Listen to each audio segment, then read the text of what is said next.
네, 안녕하세요. 미래를 알면 투자의 아이디어가 보인다. 미래예보의 정미옥입니다. 우리에게 다가올 미래는 과연 어떤 모습일까요? 함께 이야기 나눠보기 위해서요. 미래채널 마이F 황준원 대표 나오셨습니다. 안녕하세요. 네, 안녕하세요. 네.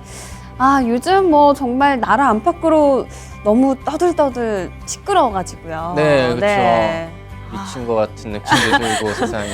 네. 네. 그러니까 저희 뭐 이런 뭐 정치 얘기 이런 거 너무 좀 머리 아프니까 잠시라도 저희 좀 미래 얘기 해보면서 좀 마음 편하게 좀 재미있는 얘기 한번 해볼까요? 네, 우리가 네. 뭐 위기에서 기회를 보는 방송이니까요. 그렇죠. 오늘은 어떤 미래 이야기 해주실 거예요? 오늘은 조금 암울한 얘기 있지만 저성장 네. 기조가 이어지고 있잖아요. 그렇다고 뭐 네. 다 망하는 건 아니고 그 안에서 또 빛나는 기업들도 있단 말이에요. 네. 그래서 앞으로 저성장에서 성장하고 있는 그런 기회를 잡고 있는 것들 한번 정리해 보려고 합니다. 저성장. 이게 미래 이야기라고 해서 그렇게 막 다 기쁜 일만은 있는 건 또 아닌 것 같기도 하고요. 네. 일단 뭐 뉴스를 보면요. 뭐 예전부터 그렇지만 저성장 시대가 계속 이어지고 있다. 뭐 마이너스 몇 퍼센트, 뭐 0% 시대라고 네. 이야기도 나오니까 현재 지금 저성장, 현재 지금 상황은 어떤 상황인가요? 뭐 한국이 경제 성장기였던 7, 80년대 한 10% 정도도 찍고 그랬었는데 네. 최근에는 뭐 2% 정도 그러다가 올해는 조선 해운 뭐 그런 데가 위기를 겪으면서 0% 성장, 제로 성장까지 오고 네. 있단 말이에요.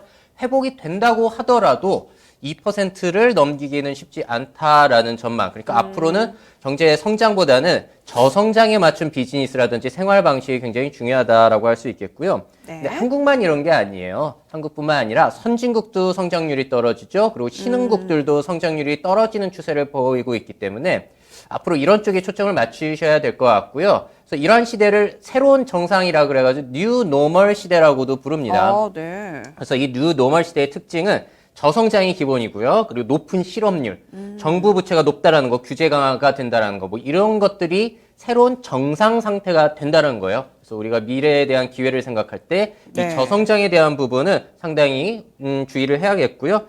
이 상태에 맞는 새로운 비즈니스 우리가 또 생각을 해봐야겠죠. 뭐 오늘 주제는 저희가 지금까지 미래예보 시간에 다룬 주제 중에 좀 가장 무거운 주제가 아닐까 싶은데, 뭐 앞서서도 말씀을 해주셨지만 이런 뭐 저성장 시대에서도 뭐 분명히 위기를 기회로 맞는 분야가 있을 거란 말이에요. 좀 어떤 분야가 있을까요? 네, 저성장이니까 돈이 꽁꽁 묶인다. 이렇게 해가지고 다 위기만 있냐 그런 거 아니에요. 기회를 잡는 기업들도 상당히 네. 있는 것 같아요. 네. 뭐 몇 가지 정리해보자면요. 네. 그 중에 한 가지 중요한 키워드가 될 게 바로 가성비라는 개념이 될 것 같아요. 네. 요즘에 많이들 쓰시잖아요. 그렇죠. 가격 대비 성능비라고 해서 거품을 뺀 거예요. 가격은 저렴한데 품질은 좋다 보니까 소비자들에게 사랑을 받는 거죠. 그래서 이 가성비라는 개념과 가장 잘 어울리게 성장을 한 회사 역시 꼽으려면은 중국의 샤오미가 될 수 있을 것 같아요. 네. 보조 배터리들 많이 사용하실 것 같고요. 그렇죠.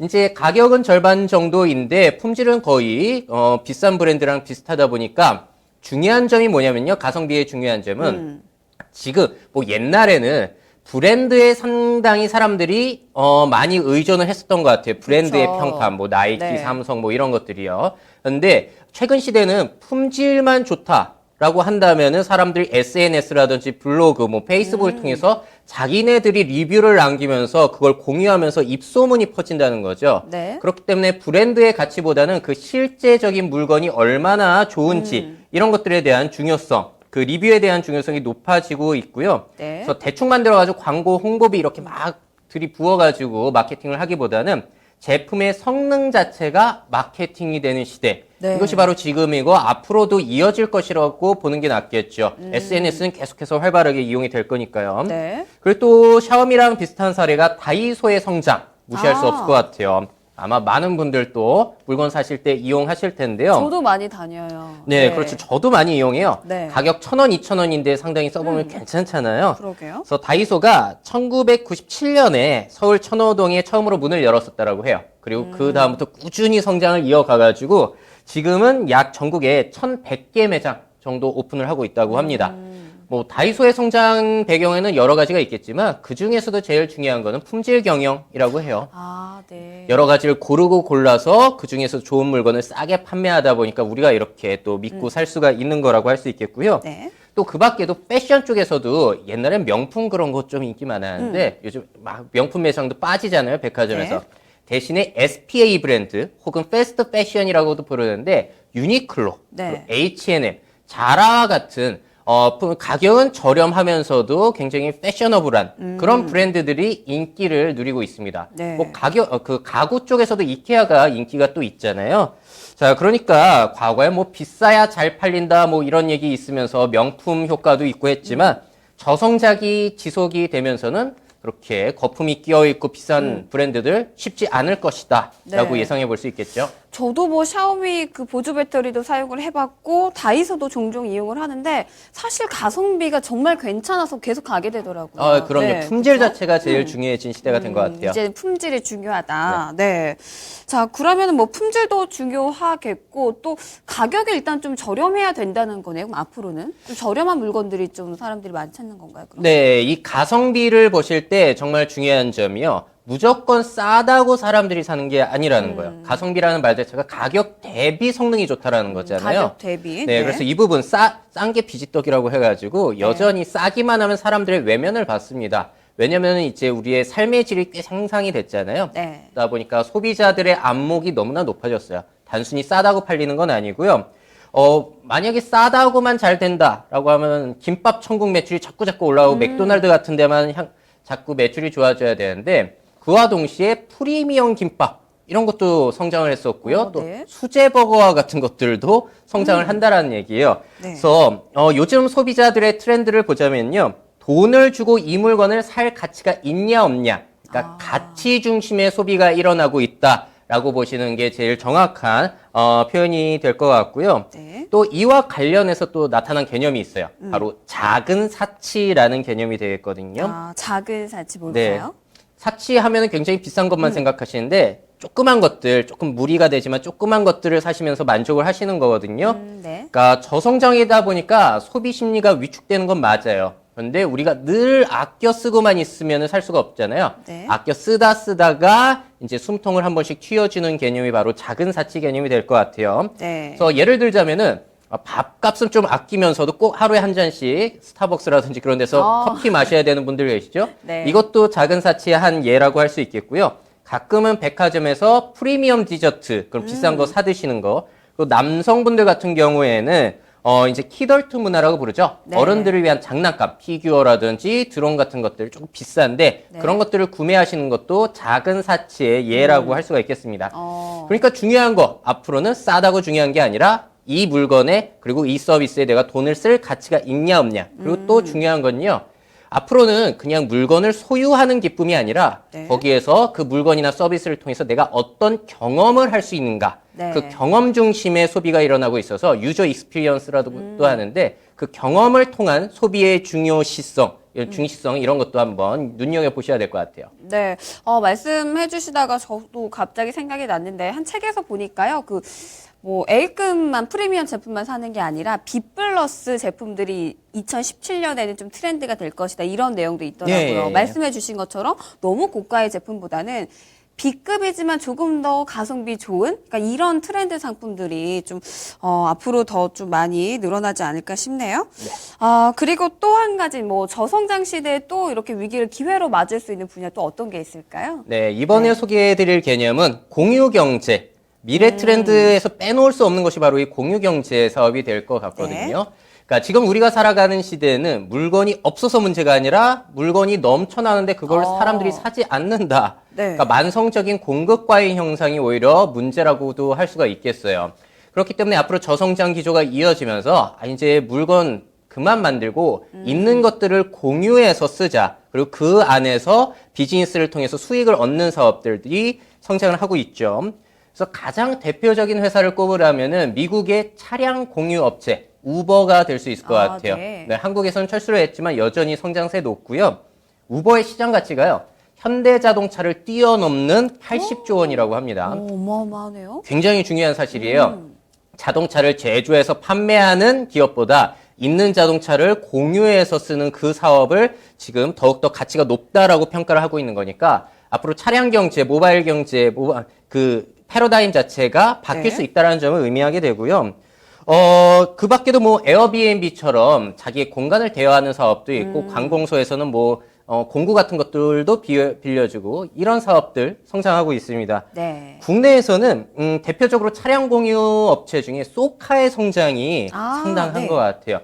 이 쏘카가 매출이 지난해보다 2배 이상 늘었다라고 하고요. 그리고 보유 차량이 지금은 약 7,000대, 그리고 회원수가 약 220만 명 정도라고 합니다. 네. 그래서 앞으로 성장세 이어갈 수 있을 것 같아요. 아, 그 쏘카에 대해서 저도 이야기는 많이 들어봤거든요. 근데 아직 뭐 이용을 해본 적은 없어서 그런지 이게 어떻게 좀 이용을 해야 되는 건지 모르시는 분들도 계실 것 같아요. 이용 방법이 어떻게 되나요? 이 쏘카를 생각보다 많은 분들이 아직은 이용을 못 해보셨더라고요. 네네. 그래서 개념 자체가 생소하신 것 같거든요. 그러니까 공유 차량이라 그래서 카풀 뭐 이런 건 아니에요. 네. 그보다는 렌터카 개념, 빌려 타는, 돈 주고 빌려 타는 그 개념이라고 보시면 되겠는데, 렌터카랑은 뭐가 제일 다르냐? 처음부터 끝까지 직원, 사람을 만날 일 자체가 아예 없어요. 아, 네. 그러니까 차량을 예약하고 그 장소를 찾고 결제하고 뭐 그런 과정에서 다 스마트폰이라든지 뭐 그런 것들을 이용하기 때문에 이용하는 사람 입장에서는 굉장히 편리해요. 네. 그래서 옛날에는 사실 문제가 됐던 게 이 차를 이용하고 싶어도 차가 너무 멀리 주차돼 있으면 그 차를 타러 가기가 귀찮아서 이용 안 할 수도 있었는데 네.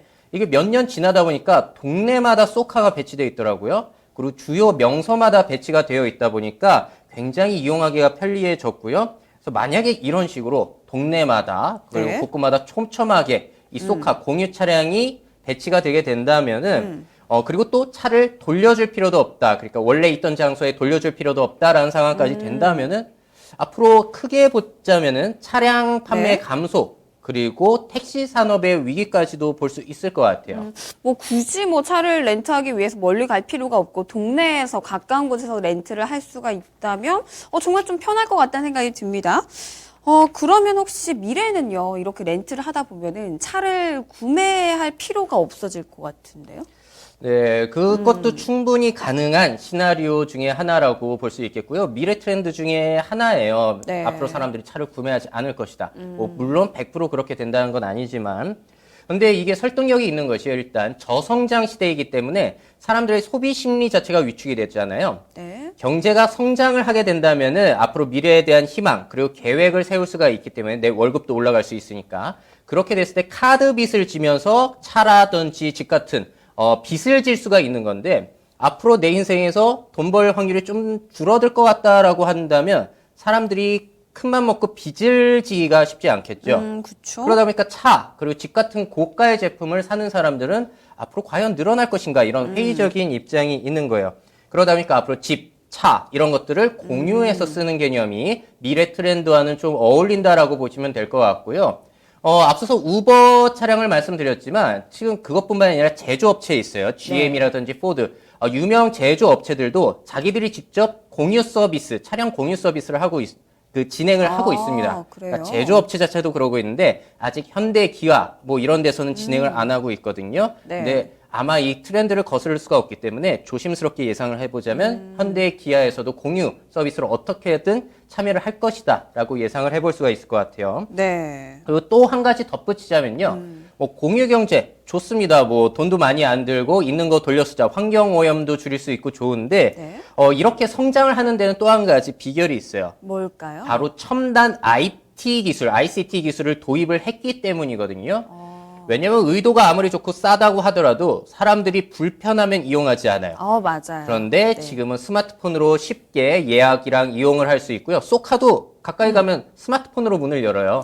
그래요? 네, 그렇게 간단한 결제까지 그렇게 되고요. 그리고 고객 데이터를 분석해가지고 나에게 꼭 맞는 것들을 알려줄 수가 있기 때문에, 그러니까 미래의 스마트한 비즈니스 방법은 무엇이냐라고 생각을 해보자면은 네. 단순히 데이터를 얻어가지고 그 고객한테 사세요라고 회유를 하기보다는 워낙에 고객들이 그 서비스, 상품을 이용하기 편리하게 해주는 거죠. 자동화를 시켜버려가지고. 그래서 이러한 것들, 첨단 ICT 기술을 도입하는 건 역시 공유경제, 그리고 미래 소비 트렌드의 당연히 중요한 변수다, 네. 요소다라고 할 수가 있겠죠. 저도 사실 좀 차 한 대 사고 싶었는데 생각을 좀 바꿔봐야 될 것 같아요. 공유 서비스를 좀 이용을 해봐야 될 것 같습니다. 자, 지금까지 현재 그리고 뭐 앞으로 우리에게 뭐 다가올 그 저성장 시대에는 과연 삶이 어떻게 바뀔지 이런 모습에 대해서 이야기 나눠봤습니다.